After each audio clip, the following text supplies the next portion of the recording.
Hello, I'm Devin Taylor, and this is for the reflection. The first question is, what do you understand about UX? UX is the overall experience of the user as they use the application that in question. It's very important to the app's success. Poor UX will lead to overall dissatisfaction from the users, and of course, that means less downloads. So, the failure of the app. Uh, UX is tailored to specific group, so the target audience that will most likely use the app. This target audience is what the UX is built around, so uh, that any features or additional features that are put into it are actually made to make the experience more enjoyable for those specific users. Of course, all these features will also be usable for anyone else, but it's pretty much for that targeted group. In Why does UX matter? Well, if the UX isn't what the user expects, they won't want the app, and the user's what the app needs to succeed.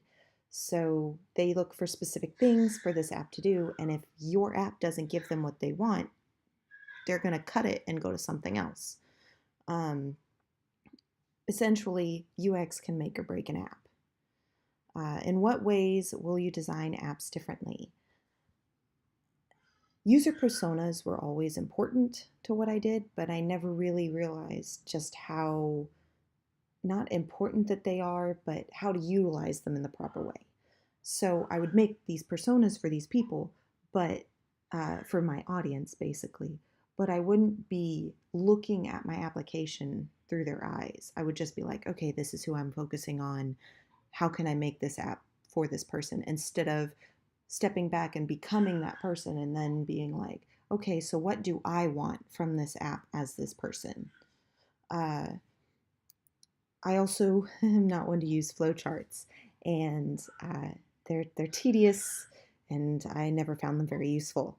However, being someone who keeps everything up in my brain, having the option, or rather having the ability to look at it on paper and actually see how it needed to be, made it so much easier for me in making sure that I focused on how things needed to be connected.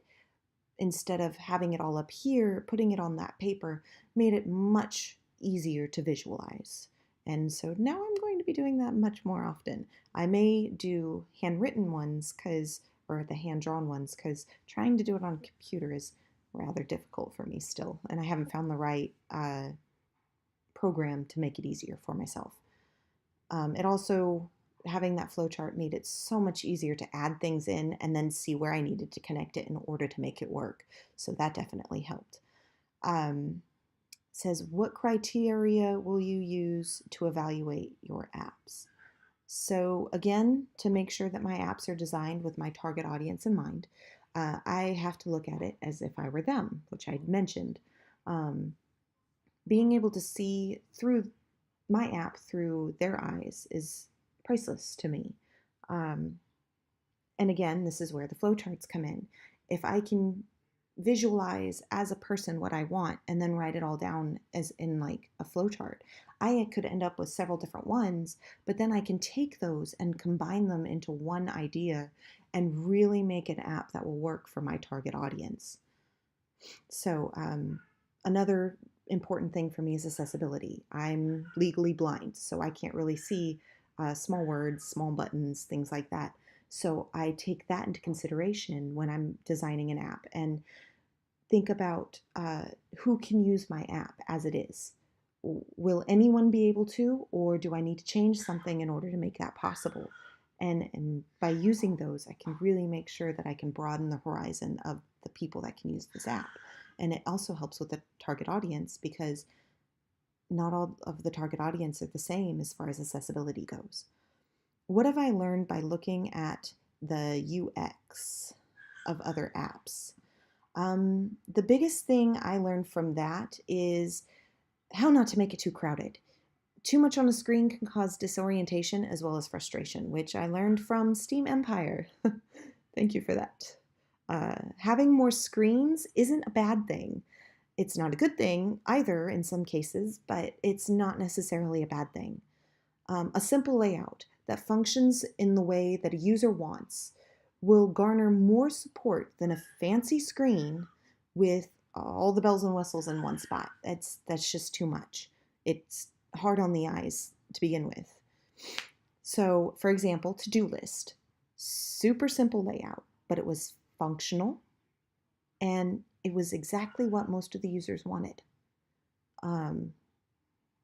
For Steam Empire, as I mentioned, it's actually very similar to Township also, which I play a lot.